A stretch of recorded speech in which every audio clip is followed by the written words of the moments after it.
I don't remember exactly when it changed hand, but then the old MGM became Bally's for many years, and just a year or two ago, it became the Horseshoe. The same, the same horseshoe as Billion's Horseshoe downtown. So this was my very first move, and it was quite an experience. So I am not a drinker, okay, but I was petrified, and Joe knew I was petrified, and the rest of the team, right? Duke, Joe, Jerry, Cindy, and Robin, they knew I was petrified, but everybody was telling me to just be cool. So I was cool, and outwardly I was cool, but inwardly I was dying. But like I said, I'm not a drinker, but I went to the bar. I said, guys, let me just go to the bar. Let me have a quick shot. So I had 2 quick shots of vodka, right? And that really made me like drunk, I guess, because I'm not a drinker. And even that, couldn't stop me from trembling. But I was there. I did the gig at the Four Queens. We took 40 grand out of there, and 40 grand in the mid 70s is a lot of money for a downtown crappy casino.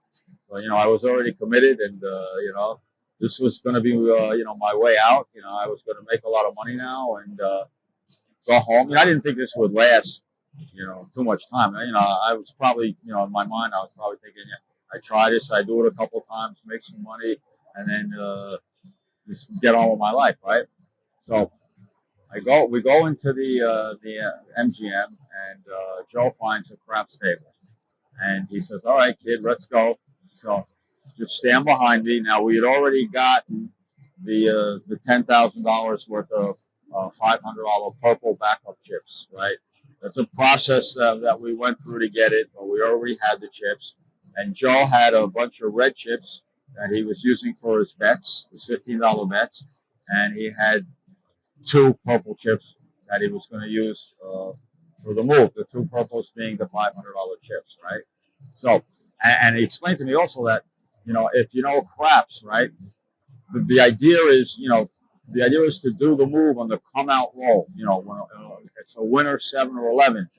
In craps, if the first roll isn't a 7 or 11 or a 2, 3, or a 12, then a point is established, and now you're sitting there with the same bet laying there until somebody either rolls the point or 7's out, rolls a 7.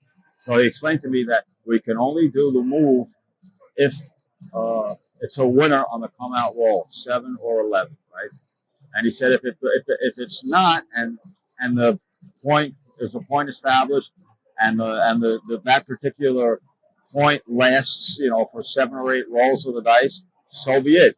Because you just stand behind me and we'll wait it out, and then I'll make another bet.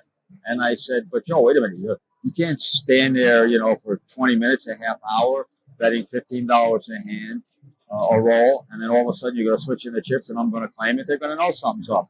And he explained to me, kid, you had 2 drinks. You're asking me this now? I said, yeah, I'm asking you this now because it doesn't make sense. He said, listen,